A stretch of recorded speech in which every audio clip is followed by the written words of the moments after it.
My name is Marjorie Hensley. I'm 67 years old. The house was silent except for the steady hum of the refrigerator and the soft tick of the clock on the wall. I had finished cleaning after dinner, wiping counters, stacking dishes, folding the dish towels just the way I liked them. Order gave me comfort. When everything was in its place, I could almost believe I was too. I had just poured a small bowl of soup when my phone buzzed on the counter. The screen lit up the room. It was a message from Lydia, my daughter-in-law. Mill. Remember to heat up the leftovers. Don't waste food. That was all. No greeting, no thanks. Just that. Sent from the restaurant where they were celebrating her promotion, the same dinner Ben had mentioned that morning. We're all going out tonight, he'd said, pouring coffee, his eyes fixed on the newspaper. I'd smiled, thinking he meant all of us, but all didn't include me. The spoon slipped from my hand and clattered against the bowl. The soup had already cooled. I typed back a single word, okay, and set the phone face down. Through the kitchen window, I could see the faint glow of downtown Savannah, soft light spilling over the riverfront. I imagined them at a polished table under chandeliers, glasses clinking, Lydia laughing loudly at something my son said. For a moment, I could almost hear it, their laughter, the music, the warmth of belonging.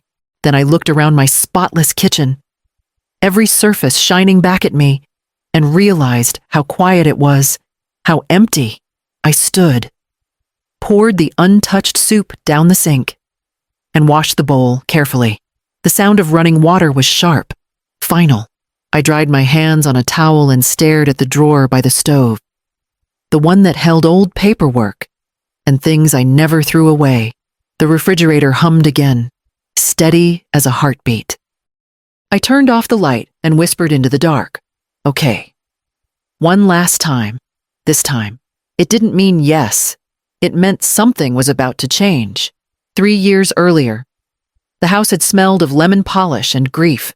My husband, Daniel, had been gone only 6 weeks when Ben came by one Sunday morning with Lydia and the kids. He spoke gently, as if afraid I might break. "Mom, you shouldn't live here alone," he said, glancing around the small cottage Daniel and I had built after his retirement. "It's too much for you to handle. We've been looking at houses something bigger, closer to the schools." Lydia sat beside him, her hand resting lightly on his arm. "We'd love for you to come live with us," she said. Her tone was warm, rehearsed. "The kids adore you. You'd have your own space, and we could help each other." I remember nodding, grateful for the offer, wanting to believe it came from love. The cottage had grown too quiet, every room echoing with memories I wasn't ready to face. Selling it felt like moving forward, a new start for all of us. When the sale went through, I wired $210,000 into escrow for the down payment. He hugged me tight, and I felt Daniel would have been proud of us that day. At the closing, the title agent slid the deed toward me with my name typed alone as grantee. The lender's instruction since the funds came from me. Ben squeezed my hand. "It's all family." "Mom, we'll sort the rest later." I initialed each page, thinking family meant trust. I signed where they told me to, thinking family meant trust. That night, as I packed the last boxes from my old home, I ran my fingers along the doorway Daniel had built. He used to joke, "If anything ever happens to me, this house will take care of you." He hadn't imagined I'd sell it, or that I'd use it to buy someone else's dream. Now, standing in this newer house years later, I could almost hear his voice again, only this time. It didn't sound like comfort. It sounded like warning. The days began to blend together, soft and colorless, like watercolor left too long in the rain. I woke before anyone else made coffee the way Ben liked it. Light cream, no sugar. By 7, the kids' lunches were packed. their shirts pressed, shoes polished by habit more than love. Lydia's heels clicked down the stairs precisely at 7:30, her perfume filling the kitchen before she even spoke. "Morning," she'd say, glancing at her reflection in the microwave door. "Could you pick up the dry cleaning later?" "Oh, and we're out of paper towels." I always nodded. She didn't need my words, only my hands. When neighbors stopped by, she introduced me casually. "This is Ben's mom. She helps around the house. No name, no title, just helps around." The phrase hung between us like a curtain I could never lift. Afternoons were the quietest. Once the house emptied, I cleaned rooms that were already clean, rearranged the fruit bowl, folded towels twice just to pass the time. The only sound came from the washing machine and the slow ticking of the clock. At dusk, I sat on the porch swing Daniel once dreamed of building for me. The air in Savannah was thick with magnolia and river mist. Across the street, families walked their dogs, children riding bicycles, laughter drifting into the humid night. I watched them from my steps, invisible, hands resting on my lap, somewhere inside. Lydia's laughter floated through the open window, bright and sharp, like glass catching light. I used to have that laughter that belonged to me, but now I was simply part of the house, a shadow moving quietly between rooms, leaving no trace except the smell of clean linen and coffee at dawn. It started with a photograph. That night, after the message, I couldn't sleep. The air felt heavy, thick with the kind of silence that follows humiliation. I sat on the edge of the bed, phone glowing in my hand. Out of habit or maybe punishment, I opened Instagram. There she was, Lydia, in a red dress that shimmered under the restaurant lights. A glass of champagne raised high. Ben stood beside her, arm around her waist, the children between them grinning, crumbs of dessert still on their faces. The caption read, "Celebrating with my favorite people." I wasn't there, not even mentioned. The comments flooded in. "You deserve it. Queen, beautiful family. So proud of you." I stared until the screen blurred and the words turned to noise. I set the phone down and opened the nightstand drawer. Inside was an old manila envelope, its edges soft from years of handling. The label, written in Daniel's neat, slanted handwriting, "Red House, title copy." I unfolded the papers slowly, the faint smell of ink and dust rising. There it was, my name. Mine alone. Not Ben's. Not Lydia's. Just Marjorie Hensley. Daniel's voice came back to me, clear as if he were standing right behind me. "Keep one thing in your name. Marge. Just one. You never know when you'll need it." My hands trembled.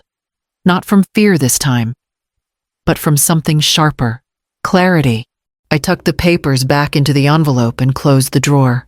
Then I sat in the dark for a long while, a small smile forming on my lips. If Lydia wanted me to live off leftovers, I would give her exactly that something she'd find impossible to swallow. Let's see how they handle what's truly theirs and what isn't. The house was finally still. Only the faint rhythm of the ceiling fan broke the silence. From downstairs came the soft tick of the grandfather clock, marking time for a family that didn't know theirs had just run out. I moved carefully through my room, the floor creaking in familiar protest. On the bed lay an open suitcase, old, worn, the same one Daniel and I had used for our anniversary trips to Charleston. I folded my mother's quilt first, tucking it gently on top of the papers and photographs. Then came the jewelry box, the old rosary, the family album with its faded corners. Every item I chose had weight not of value, but of memory. Everything else could stay. They had already taken enough from me. I wouldn't leave them my piece, too. On the desk, I placed 2 notes. For Ben, written in my steady hand. "You'll find something important in my desk. And for Lydia, folded once and left beneath the kitchen salt shaker. Heat up your own leftovers. I paused for a moment, glancing around the room that had never truly been mine. The soft light from the porch filtered through the curtains, touching the empty corners like a farewell. When I closed the suitcase, the sound felt final, like the closing of a door long overdue. Downstairs, I slipped on my coat, took my purse, and locked the front door behind me. The key felt cold in my palm, but it was mine. Every inch of this house was still mine. Outside, the Savannah night air was cool and sweet with the scent of river mist.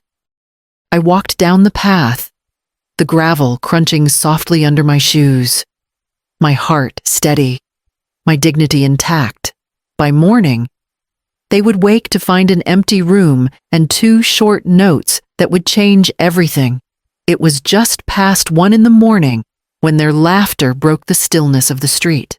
The headlights cut through the magnolia shadows as Ben's car rolled up the driveway, the music from the restaurant still buzzing faintly from the speakers. Lydia stumbled out first, heels clicking against the porch steps, her perfume sharp in the humid night. The children were half asleep in the back seat, their faces sticky with chocolate. "Shh," Ben murmured, fumbling with the keys. "Mom's probably asleep." He opened the door, and they stepped into silence. Not the soft kind that greets a sleeping house, but the hollow kind that fills one that's been abandoned. Lydia frowned. Did she turn off the lights? The hallway smelled faintly of lemon cleaner, the kind Marjorie used after dinner. Everything was spotless, but the air felt wrong, too still, too deliberate. Ben walked toward the stairs. A framed photo on the console table was missing. So were the slippers, always by the door. Upstairs, the light from Marjorie's room glowed dimly through the cracked door. He pushed it open. The bed was made, perfectly smooth. The closet doors stood ajar, hangers swinging lightly. Her quilt was gone. Her perfume bottle, gone. On the pillow lay an envelope.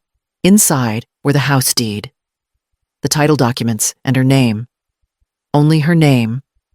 Beneath them, a note in her careful handwriting. "You'll find something important in my desk." Ben's throat closed. Lydia picked up the papers, reading them twice before she understood. Her hands trembled. She owned it all. Ben sank onto the bed, pale and silent. "She owned it all," he said quietly. "And she's gone." From the doorway, their son asked sleepily, "Where's Grandma?" Neither of them answered. Downstairs, the kitchen phone buzzed a notification from social media. Lydia's last post from the restaurant was flooded with new comments. "Beautiful family. But where's your sweet Mill?" "You forgot someone." Lydia's face drained of color. She dropped the phone on the table. Ben sat at the edge of the bed, the deed still in his hands, the silence pressing around him like a weight. "We made her disappear," he whispered. The refrigerator hummed softly in the distance. The house, for once, belonged to the person who had truly earned it by leaving, by sunrise. The story had already traveled farther than Ben's phone calls ever could. Savannah wakes early gardeners, shopkeepers, and women walking their dogs, and gossip moves faster than the tide. At the corner bakery, Mrs. Ellison whispered over her coffee, "You know that pretty house on Bayview Road? Turns out it was hers all along the mother's." By noon, the story had a life of its own. She sold her old cottage, paid for everything. Turns out the deed is in her name. Left in the night, just like that. At first, Ben tried to call. Once, twice, then 10 times. His messages grew shorter, more desperate. "Mom, please, we need to talk." Marjorie never answered. She sat instead at a small kitchen table 2 miles away. In her friend Nancy's house, a cozy yellow home filled with the smell of cinnamon and old books. Nancy had been her neighbor years ago, before the move, before the silence. You finally did it, Nancy said, pouring coffee. You left. Marjorie smiled faintly. No, I came back to myself. That afternoon, she opened Facebook for the first time in months. The cursor blinked at the top of an empty box. Her hands hovered over the keyboard before she began to type. After 3 years of silence, I remembered my own name. She hit post and set the phone aside. By evening, the screen lit up again. Hearts, messages, hundreds of comments, old friends, former co-workers, women she hadn't spoken to in decades. Proud of you, Marjorie. Took courage to walk away. You reminded me to stand up, too. For the first time in years, her words filled more than rooms, they filled the world. And in the quiet house on Bayview Road, the echo of her absence was the loudest sound of all. The law office on Abercorn Street smelled faintly of old paper and lemon polish. I'd always liked places that carried the weight of truth. Mr.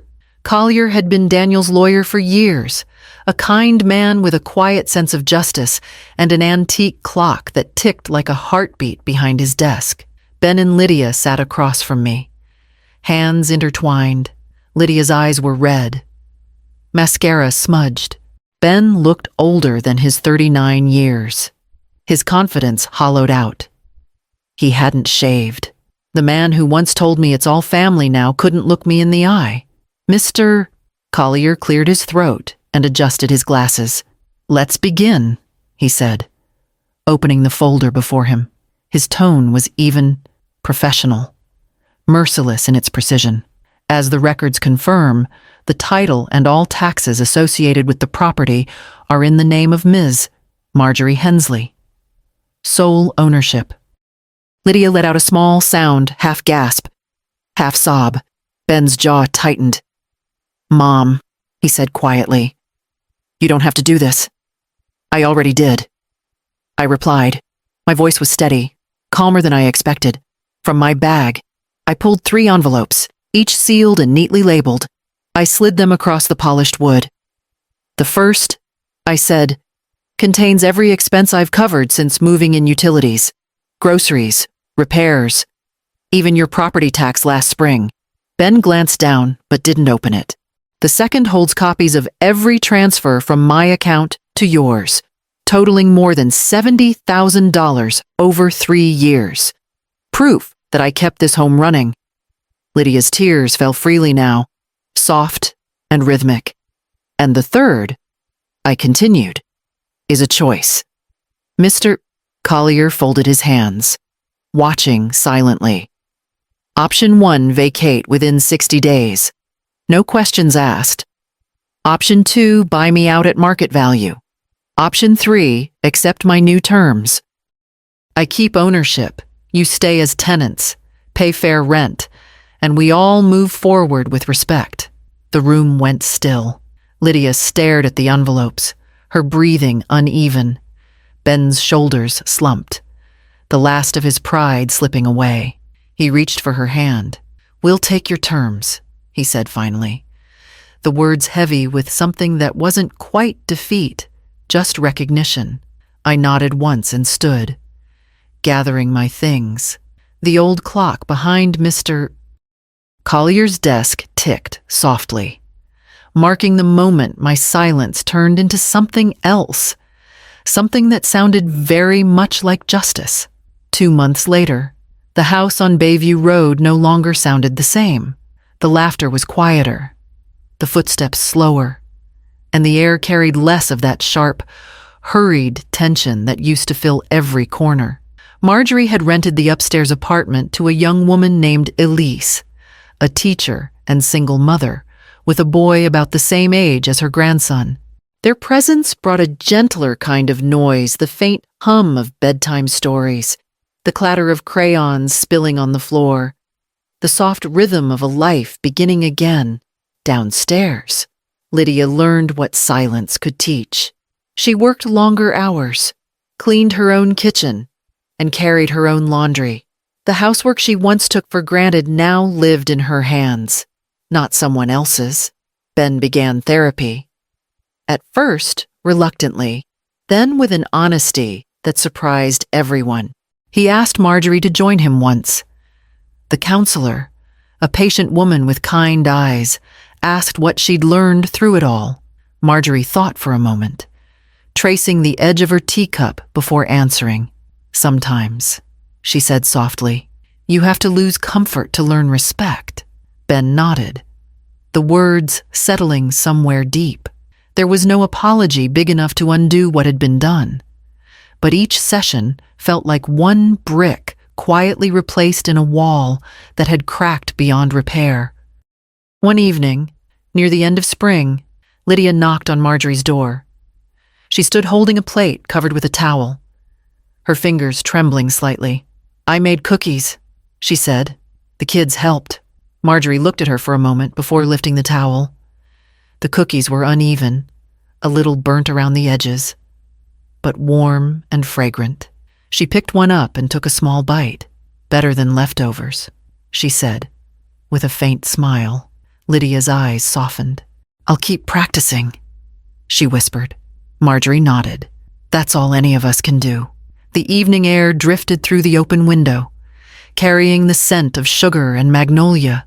For the first time in years, the house felt alive again, not with pride or perfection, but with the quiet sound of people learning how to begin anew.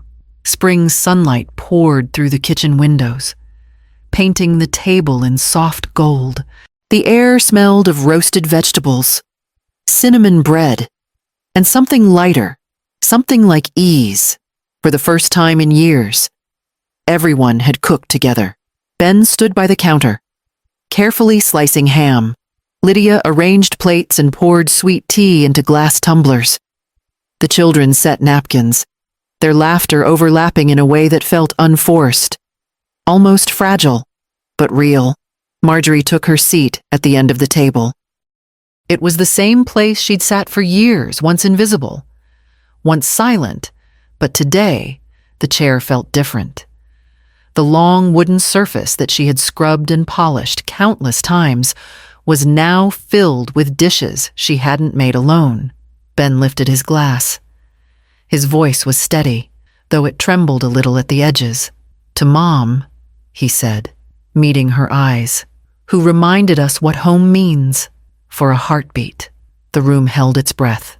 Then the clinking of glasses filled the air, followed by quiet laughter and the soft scrape of forks against plates. Marjorie looked around their faces. The sunlight, the life she'd rebuilt one boundary at a time. She smiled. Small, but certain. "No more leftovers," she said gently. "Only fresh beginnings." Outside, the magnolia trees swayed in the breeze, scattering pale petals across the porch. Inside, the house felt whole again, not because everything was fixed, but because everyone finally understood what it took to share a table.